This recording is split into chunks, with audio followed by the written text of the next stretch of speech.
House of Challenge. C'est plus qu'une compétition, c'est une vision tournée vers l'avenir, vers le développement et l'engagement de la jeunesse africaine. À travers ce challenge, des influenceurs venus de 12 pays d'Afrique s'engagent pour une cause plus grande qu'eux. Soutenir et défendre des startups qui innovent et transforment leur pays.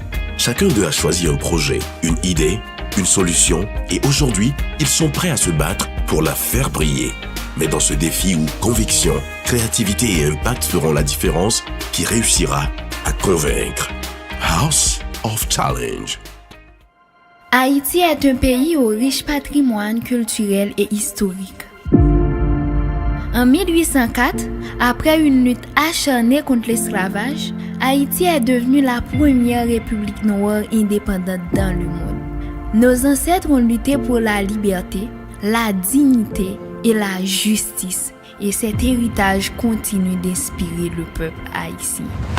Pays assez la caïno, côté soleil levé pour tout le monde, ce qui signifie que la terre d'Haïti est la maison de tous ses enfants. Malgré cette histoire glorieuse, Haïti fait face à de nombreux défis. Pauvreté, accès limité à l'éducation, difficultés économiques et infrastructures fragiles. Beaucoup d'enfants n'ont pas de repas suffisants et les jeunes manquent souvent d'opportunités pour développer leur talent. Aujourd'hui, des milliers d'enfants vivent dans des conditions difficiles. Beaucoup vont à l'école le ventre vide, ce qui rend l'apprentissage plus compliqué. Les familles peinent à joindre les deux bouts et les jeunes ont peu de moyens pour développer leurs compétences. Pourtant, le peuple haïtien reste résilient. La créativité, la solidarité et l'espoir sont des forces qui permettent à Haïti de continuer à avancer malgré les obstacles. Face à ces défis, nous avons décidé de mettre en place un projet social visant à améliorer la vie des enfants et des jeunes en Haïti. Notre projet comporte deux volets principaux: la nutrition des enfants défavorisés et la formation professionnelle des jeunes. Le premier volet du projet consiste à fournir de la nourriture aux enfants les plus démunis.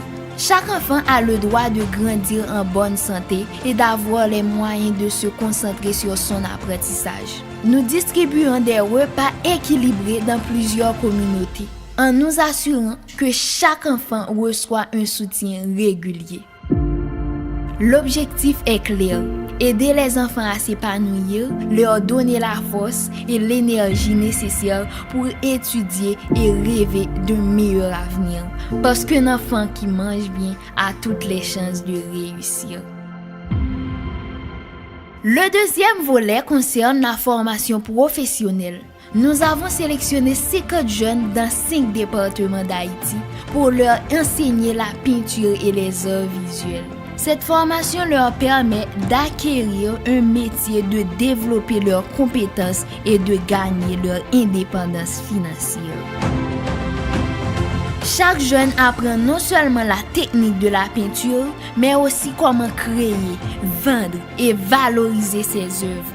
Le but est de permettre à ces jeunes de devenir autonomes, confiants et capables de prendre soin d'eux-mêmes et de leur famille.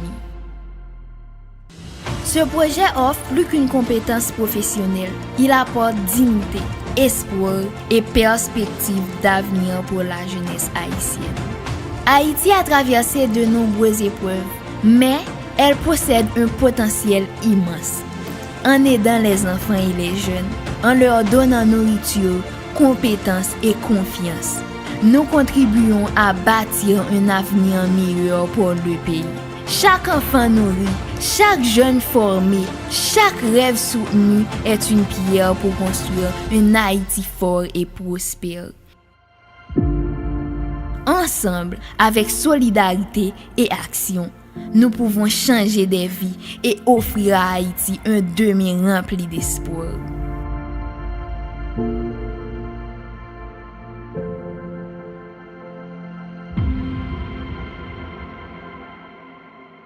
Je m'appelle Lafrediana Milagro, j'ai 19 ans. Je suis étudiante en diplomatie et les relations internationales et aussi influenceuse. Aujourd'hui, Plus de 13 millions de personnes me suivent sur TikTok. Mais mon histoire n'a pas commencé avec la popularité. Elle a commencé avec un rêve, un téléphone et beaucoup de courage. Beaucoup de gens voient les vidéos, les likes, les abonnés. Mais ils ne voient pas toujours les sacrifices, les doutes et les moments difficiles derrière. Quand j'avais 15 ans, j'ai découvert TikTok. Pour beaucoup de jeunes, c'était juste une application pour s'amuser. Mais pour moi, c'était une façon de m'exprimer. Ce n'était pas facile. Ma mère ne voulait pas que je fasse des vidéos. Dans ma famille, nous sommes chrétiens, avec des valeurs très strictes. Pour eux, TikTok pouvait être une distraction ou quelque chose de mauvais. Alors, j'ai commencé à filmer en cachette, derrière les portes, dans les coins de la maison, parfois même quand tout le monde dormait. Il y avait des moments où je me demandais si je devrais tout arrêter, parce que cacher ce que je faisais n'était pas facile. Parfois, ma famille me disait « Concentre-toi sur tes études ». Et elle avait raison d'une certaine manière. Dans mon cœur, je savais que je pouvais faire les deux. Au début, mes vidéos avaient seulement quelques vues, 10, 20, parfois 100 vues. Et pour moi, c'était déjà énorme. Puis un jour, une vidéo a commencé à devenir virale. Les vues ont commencé à augmenter, 1000, 10 000, jusqu'à 100 000 vues. Je n'arrivais pas à croire ce qui se passait. Les gens commentaient, partageaient, me suivaient. C'est à ce moment que j'ai compris que mon rêve pouvait devenir réel. Mais le plus difficile restait encore à venir, dire la vérité à ma famille. J'avais peur de leur réaction, parce que pour eux, ce monde de réseaux sociaux était encore inconnu. Mais petit à petit, ils ont commencé à voir mon sérieux. Ils ont vu que ce n'était pas juste un jeu, c'était ma passion.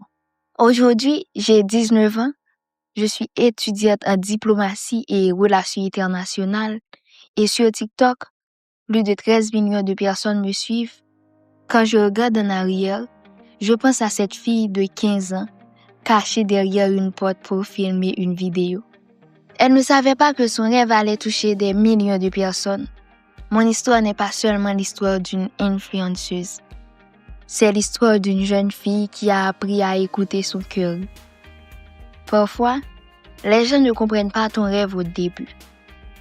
Mais si ton rêve est sincère, si tu travailles dur et si tu restes fidèle à toi-même, un jour, les portes qui étaient fermées s'ouvriront. Je suis Ariana et ceci n'est que le début de mon histoire. Non pas c'est Eyo Max. Je viens présenter nous un projet social qui est gagné pour la communauté haïtienne.